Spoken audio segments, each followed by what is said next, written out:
Perkenalkan, nama saya Devian Renmaur, saya mahasiswa IAKN Ambon Prodi Pariwisata kelas A. Saya ingin membahas materi terkait ilmu alamiah dasar. Ilmu alamiah dasar (IAD) atau sering disebut ilmu pengetahuan alam, natural science, merupakan pengetahuan yang mengkaji tentang gejala-gejala dalam alam semesta, termasuk di muka bumi ini, sehingga terbentuk konsep dan prinsip.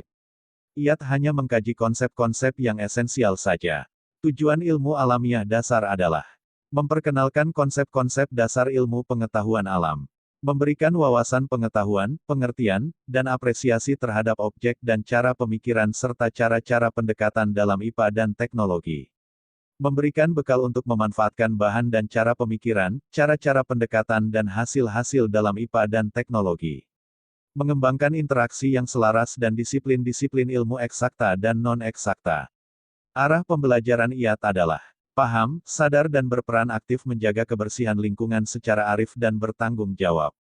Hakikat ilmu budaya dasar. Ilmu budaya dasar merupakan pengetahuan yang diharapkan dapat memberikan pengetahuan dasar dan pengertian umum tentang konsep-konsep yang dikembangkan untuk mengkaji masalah manusia dan kebudayaan.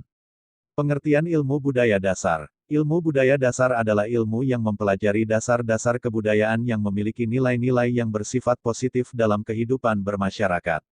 Semua orang memiliki kebudayaannya masing-masing dan berbeda-beda. Sopan santun adalah bagian dari ilmu budaya dasar yang umum dilakukan oleh semua orang di dalam kehidupan. Tujuan dari ilmu budaya dasar adalah agar lebih mengenal karakteristik orang lain, perilaku seseorang maupun perilaku kita sendiri. Kebudayaan mencakup aturan yang di dalamnya terdapat kewajiban. Kebudayaan pasti dibutuhkan oleh manusia serta diwujudkan dalam tingkah laku. Alam pikir manusia dan perkembangan. Manusia dengan kemampuan berpikir dan bernalar, dengan akal serta nuraninya memungkinkan untuk selalu berbuat yang lebih baik dan bijaksana untuk dirinya maupun lingkungannya. Akal bersumber pada otak dan budi bersumber pada jiwa. Oleh karena itu, sejalan dengan perkembangannya manusia memanfaatkan akal budi yang dimilikinya dan juga ditunjang dengan rasa ingin tahu, kuriositas, maka berkembanglah pula ilmu pengetahuan yang dimiliki oleh manusia. Perkembangan pengetahuan pun lebih berkembang lagi manakala ditunjang dengan adanya tukar-menukar informasi antar manusia. Manusia sebagai makhluk yang memiliki kelebihan dibandingkan dengan penghuni bumi lainnya. Beberapa kelebihan manusia daripada makhluk lainnya antara lain: A. Manusia sebagai makhluk berpikir dan bijaksana, Homo sapiens, yang dicerminkan dalam tindakan dan perilakunya terhadap lingkungannya. B. Manusia sebagai pembuat alat karena sadar akan keterbatasan inderanya. C. Manusia dapat berbicara, Homo langues, baik secara lisan maupun tulisan. D. Manusia dapat hidup bermasyarakat, Homo socius, dan berbudaya, Homo humanis. E. Manusia dapat mengadakan usaha, Homo economicus. F. Manusia mempunyai kepercayaan dan beragama, Homo religius. Kelahiran alam semesta. Pembahasan. Teori Big Bang menjelaskan bahwa terbentuknya alam semesta bermula dari masa gas yang tidak beraturan panas dan sangat padat yang mengalami ledakan dahsyat.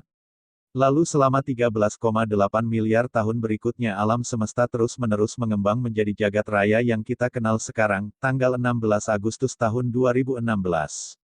Kelahiran alam semesta 2. Teori Big Bang, ledakan besar. Big Bang merupakan salah satu teori yang paling populer mengenai terciptanya alam semesta. Teori yang pertama kali dikemukakan oleh George Lemaitre ini menyatakan asal-usul alam semesta dimulai dari suatu atom yang sangat padat. Pada suatu saat atom ini meledak karena memiliki energi kalor yang tinggi, dan materinya tersebar ke seluruh ruang angkasa. Akibat ledakan tersebut, partikel-partikel atom berubah menjadi banyak planet dan bintang yang tersebar ke seluruh alam semesta. Untuk itu dapat membutuhkan waktu ribuan hingga jutaan tahun lamanya. Teori bintang kembar. Teori ini menyatakan bahwa tata surya terbentuk melalui dua bintang kembar. Salah satu bintang kembar tersebut meledak karena memiliki materi yang padat dan suhunya terlalu panas. Akibat dari ledakan tersebut dapat membentuk planet-planet di sekitarnya. Karena bintang tersebut memiliki gaya gravitasi, maka planet tersebut memutari bintangnya. Faktor utama terciptanya teori bintang kembar mengacu pada hasil dari penelitian sebelumnya terhadap pembentukan tata surya yang lain. Littleton berpendapat bahwa ia beranggapan ada tata surya lain yang tercipta oleh teori bintang kembar.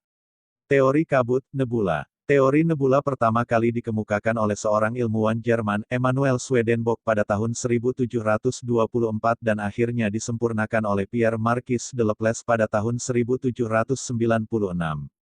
Teori ini menyatakan bahwa tata surya terbentuk dari kondensasi awan atau kabut gas yang sangat panas.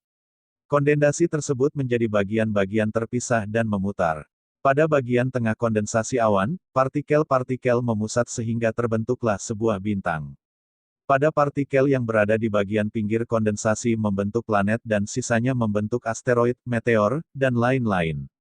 Teori tidal teori yang dikemukakan oleh James Jeans pada tahun 1919 ini menyebutkan bahwa planet terbentuk dari hasil percikan bintang yang disebut tidal.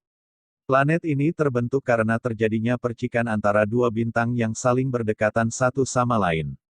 Teori keadaan tetap teori ini menyebutkan bahwa alam semesta terbentuk tanpa tercipta dan tak akan pernah berakhir. Maksudnya adalah alam semesta terbentuk begitu saja tanpa ada awalan. Teori ini artinya alam semesta akan selalu tetap dan tidak ada istilah kiamat. Teori ini diciptakan karena setiap galaksi memiliki jumlah yang tetap meskipun dari waktu ke waktu dapat berubah-ubah. Itulah beberapa penjelasan mengenai teori pembentukan alam semesta. Tentunya hanya Zat Maha Kuasa yang mengetahui bagaimana alam semesta ini dapat tercipta berserta isinya. Pasti ada alasan di setiap terciptanya triliunan bintang dan miliaran galaksi. Metode ilmiah. Singkatnya, metode ilmiah adalah suatu proses atau prosedur keilmuan untuk mendapatkan pengetahuan secara sistematis yang berdasarkan bukti fisis. Seseorang yang melakukan metode ilmiah untuk memecahkan masalah akan membentuk atau mengambil hipotesis.